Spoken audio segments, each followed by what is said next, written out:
Hey Floss Tube, this is a pin stitch tutorial.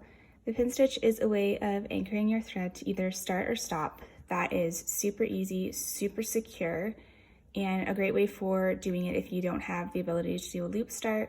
It's also fantastic if you have isolated stitches that aren't touching any other stitches, so you're not able to run your thread under. I really like it for ending my threads, even if I am stitching in a block of color, because it's really secure and I don't have to worry about any of my threads working loose. So right here I have the examples of two different styles of pin stitch that I've learned.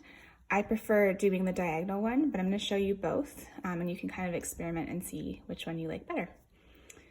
All right, so to start off with, I'm using a 32 count even weave as well as 2 strands of Silks for You silk. You can do a pin stitch on any type of fabric, any type of floss, any number of strands. So yeah, let's get started. So this is the, I guess, vertical pin stitch, and this would be the diagonal pin stitch. So for a vertical pin stitch, you're doing the pin stitch, if you're starting your thread, you're doing the pin stitch so that it lies underneath the X. So basically my X is going to be here and the pin stitch is going to be underneath and you can't really see it. So to start the vertical pin stitch, you're going to come up in the center of where your X is going to be. So you're going to come up in the center and you're going to go down 1 square above. Then flip your work over. You're going to pull through until you have a little bit of a tail left and go down 1 stitch below. Don't pull all the way through. Flip back over. Now you're going to come down in that center hole again, splitting your stitches. This is going to help secure it. If you don't do this, it might just pull through. Flip back over, pull through, voila, that's not going anywhere. All right, so that's the pin stitch, and you will just complete your X as normal over top of it.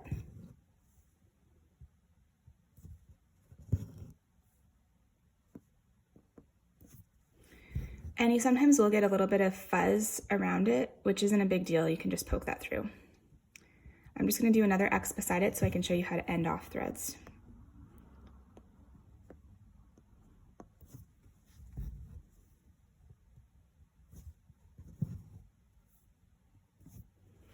Okay, so say I just had those 2 stitches there to do and now I want to end my thread. For ending with a vertical pin stitch, you're going to come up in the center of the bottom of the square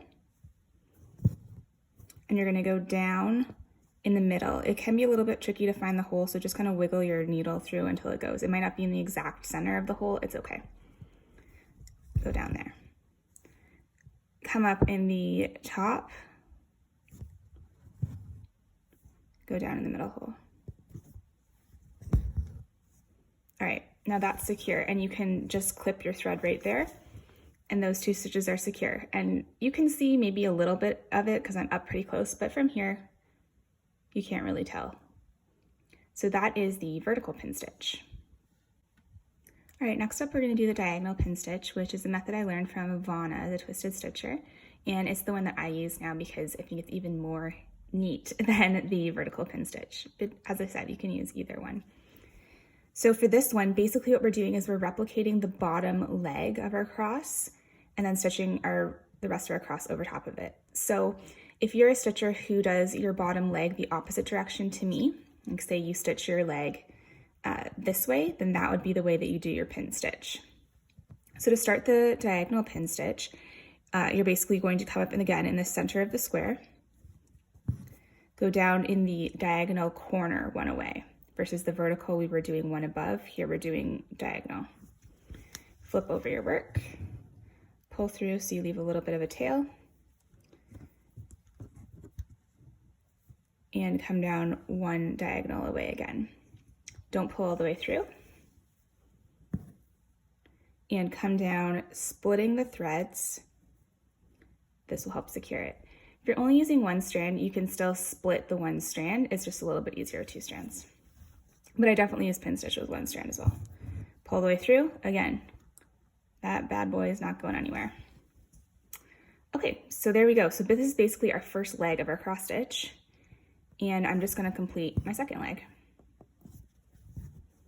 So I love this method of pin stitch because I find it looks a bit neater. There's less bulk because there's no stitches underneath it. And it's just, I don't know, I just feel like so clever every time I do it. So I'll show you for ending my threads because I do it in a different way that I haven't seen other people do, but I'm sure there's probably someone else out there that does it. What I do for ending my threads, so say I have a block of 3 here. For my last stitch, what I'm gonna do is I'm gonna stitch the top leg, and I'm gonna make my pin stitch the bottom leg. So I'm gonna come up in the square, I'm gonna go underneath my top stitch and the upper leg, underneath, and there we go, and I can just clip this. Keeps my back pretty tidy, and it's extremely secure. If you ever try to frog after you've done pin stitch, it can be a little bit of a pain, but I think the upside to that is that you know your stitches are not going anywhere. So those are the 2 different forms of pin stitch. I hope this has been helpful. If you have any questions, just leave me a comment, send me a message. I'd love to hear how you find the pin stitch and if you find that it's as useful and as fun as I do. Thanks.